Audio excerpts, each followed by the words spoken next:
মুঘল শাসন আমলের সম্রাট শাহজাহান ভারতের আগ্রা প্রদেশে তাজমহল নির্মাণ করেন, যেটি বর্তমানে 22 একর জমির উপর দাঁড়িয়ে আছে। প্রায় 400 বছর আগে তাজমহল নির্মাণে 20,000 শ্রমিক একসাথে দিনরাত কাজ করেছিলেন। আরও অবাক করা বিষয় হলো, তাজমহল নির্মাণ করতে 1 কিংবা 2 বছর সময় লাগেনি, প্রায় 22 বছর সময় লেগেছিল।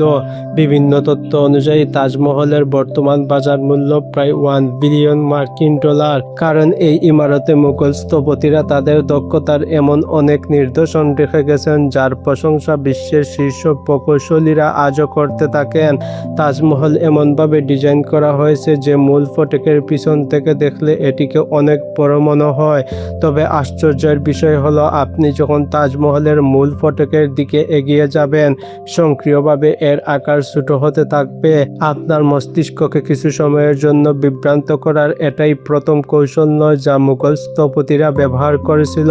আপনি যদি তাজমহলকে প্রত্যক্ষভাবে পরিদর্শন করে থাকেন, তাহলে দেখতে পাবেন এর 4টি মিনার একদম সোজা করে দাঁড় করানো হয়নি, সেগুলো বাইরের দিকে একটু হেলানো। মিনারগুলো বাইরের দিকে হেলানোর আরও একটি কারণ ছিল, ভয়াবহ ভূমিকম্পের সময় যদি এগুলো পড়ে যায়, তাহলে যেন বাইরের দিকে পড়ে এবং তাজমহলের কোনো ক্ষতি না হয়। তাজমহলের এমন কোনো রহস্য আছে কি যা আমাদের কাছ থেকে প্রায় 400 বছর আগে লুকানো হয়েছিল?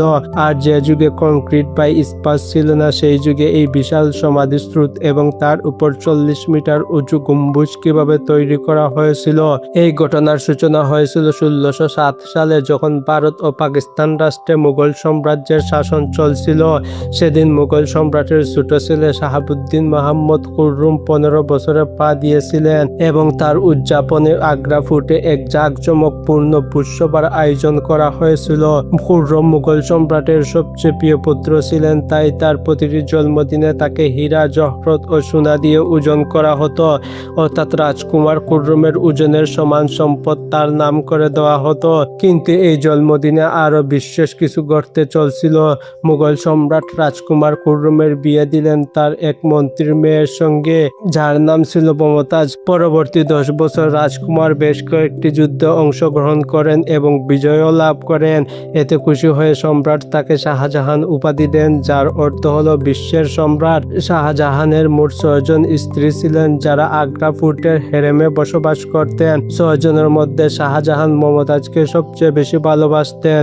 সময় দ্রুত চলে যাচ্ছিল। এর ঠিক 4 বছর পর 1621 সালে মুঘল সম্রাট হঠাৎ মৃত্যুবরণ করেন। শাহজাহান, যিনি মুঘল সাম্রাজ্যে ইতিমধ্যেই বেশ বিখ্যাত ছিলেন এবং এই সম্রাটের খুব জনপ্রিয় পুত্রও ছিলেন, 1628 সালে অর্থাৎ তার পিতার মৃত্যুর 7 বছর পর সম্রাট শাহজাহান তার বাবার সিংহাসনে বসেন। সমগ্র মুঘল সাম্রাজ্য তাদের নতুন সম্রাটকে নিয়ে অত্যন্ত সন্তুষ্ট বলে মনে হচ্ছিল। সেই সময়কালে মুঘল সাম্রাজ্য তার সর্বোচ্চ শিখরে ছিল। সমগ্র ভারত ও পাকিস্তানের সাথে আফগানিস্তানের বেশ কিছু অংশ ও মুঘল সাম্রাজ্যের শাসন চলত। সমস্ত সিদ্ধান্ত শাহজাহান নিজেই নিতেন, আর তার স্ত্রী মমতাজ পিছন থেকে শাহজাহানকে পরামর্শ দিতেন। কিন্তু কেউ জানতো না যে এই সুখ শীঘ্রই সুখে পরিণত হবে। শাহজাহান সিংহাসন গ্রহণের মাত্র 1 বছর পেরোতেই মুঘল সাম্রাজ্যকে আবার শত্রুর মুখোমুখি হতে হলো।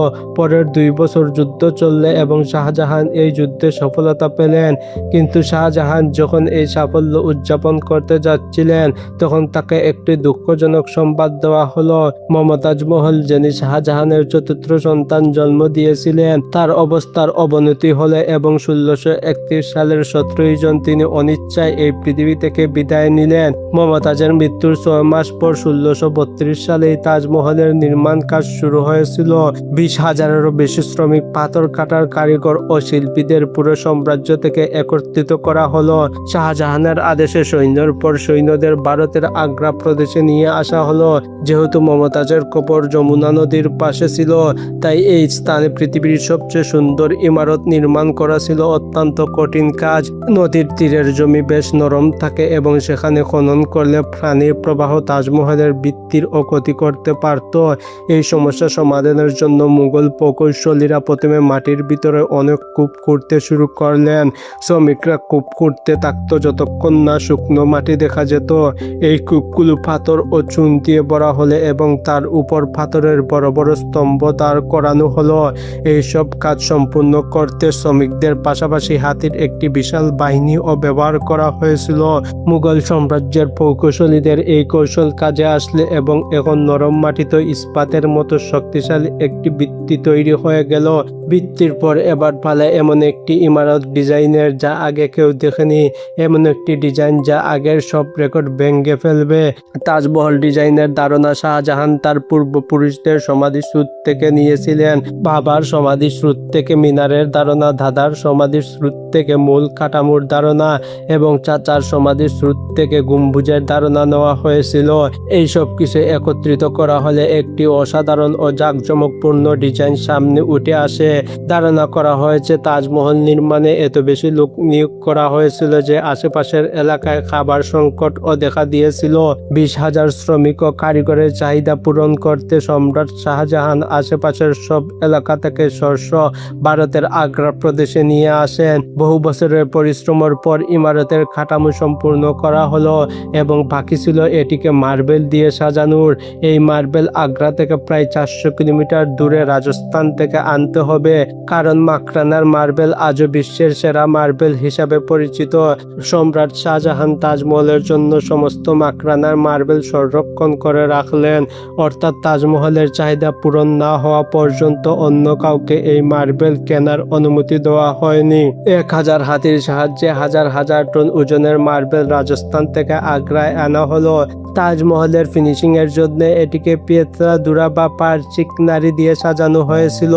পিয়েত্রা দুরা হলো এমন একটি শিল্পকলা যেখানে মূল্যবান পাথর মার্বেলের ভিতর খোদাই করে বসানো হয়। মার্বেলকে অত্যন্ত দক্ষতা ও সূক্ষ্মতার সাথে মূল্যবান পাথরের আকার অনুযায়ী কেটে সেই পাথরে আটা দিয়ে বসানো হয়। তাজমহলের মার্বেলে ব্যবহার করা আটা কোনো সাধারণ আটা ছিল না।